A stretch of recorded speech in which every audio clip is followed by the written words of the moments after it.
Oklahoma versus Texas in the Cotton Bowl. Wow.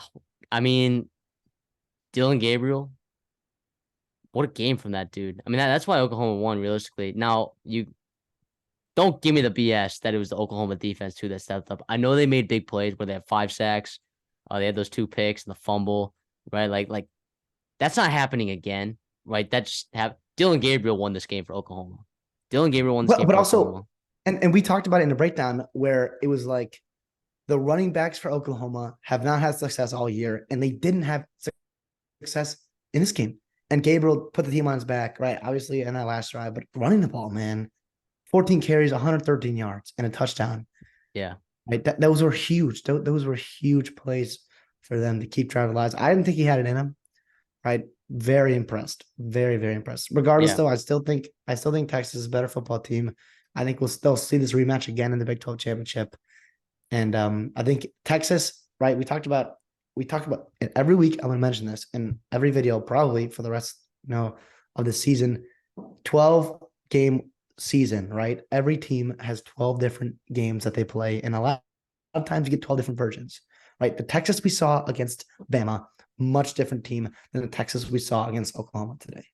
Much, much different team. And it's not that they don't have the capability to play like they did against Bama, but they just didn't show up to that. They didn't play at that level, right? And that when you're picking games and you're picking and projecting teams where they go, like you got to weigh that factor. And I still believe that they're going to be able to peak at the right time and do a lot of damage come November and especially December and early January. Yeah. And I don't think Quinn Ewers played bad at all. For people box scores. 2 picks like that one. I mean, hurt, but one of them wasn't his fault, right? The fumble, like the turnover and downs on the 1 yard line, that was also the goal line stand. That was brutal. I mean, like there were so many things that happened in this game that were just they just didn't go Texas's way. I mean, look, 527 total yards of offense, right? And it also felt like I was talking about like the reason that Texas might win this game and stop Oklahoma was like interior pressure. And to a degree, right? They did get interior pressure, but a lot of times, like I don't think Texas accounted for Dylan Gabriel being able to get out of there. And instead of staying in the pocket and trying to make those throws and airmailing it, not looking comfortable, Dylan Gabriel just took off. And Yeah. And he did. He actually, credit to him on that last play. Obviously, the touchdown interior pressure was right there. it The was right pound was there. collapsed, and Yeah. then he just made a heck of a play. Like that's just going to happen, right? A good player making a great play, right, in a huge rivalry game. And we talk about weird things happen in rivalry games, right? This is a huge rivalry game. Like, they play this game again, the same outcome's not going to happen. Like Oklahoma can win, obviously, but in terms of all the turnovers, the red zone, inefficiency for Texas, which I guess has been a problem for them, and I guess the slow start as well, with handing Oklahoma the ball in the first drive, and then the turnover, and then also the stuff that went wrong for them. But they still fought their way back into the game, and honestly, in my opinion, was in a great position to win. Right, like we talked about earlier in the episode, we're talking about the under on this game not hitting, was Texas had poor clock management, right? And I thought if they bled the clock a little bit more, right, and didn't give the ball back into Dylan Gabriel's hands, they can wind the clock down. Bert Auburn can kick a field goal and they can be out of there and winners. Or you trust your defense.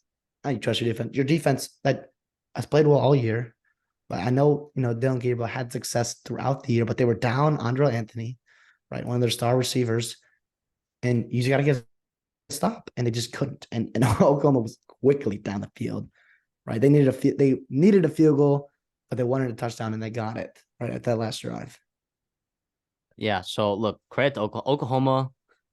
As much as Texas also lost this game, Oklahoma did execute and won this game. Their defense, I said, oh, you can't count on the turnovers in the future. They still made plays happen. They made 5 sacks. I mean, like, they still made stuff happen defensively, right? While they gave up a lot of yards, like the negative plays, sometimes like just those big time plays, showing up when it matters, can get it done in these rivalry games. So credit to Dylan Gabriel. Credit to Oklahoma defense for getting it done then when they needed to, and credit Brett Venables for getting this team ready. This team has an absolute cakewalk of a schedule to the Big 12 championship. Absolute cakewalk. Oh yeah. Now the thing is it's conference play. You still cannot take it for granted. Doesn't mean that they're just going to win the rest of their games. And like you expect Brent Venables to have them ready to play every week, but you just don't know, right? Injuries can happen. You can't account for that, obviously. We talked about early. I'm glad you brought the defense and how well they played in the opportunistic style that they played in when they capitalized on these moments that they had. We brought up in the preview the secondary, right? Billy Bowman, Woody Washington, the freshman Peyton Bowen. They all made impact plays. Really nice to see, elite players make elite plays in a big stage, right? That's why you love college football. And you just got to cherish these guys that we have in college football for the 2 to 3 to 4 years we have them, making plays.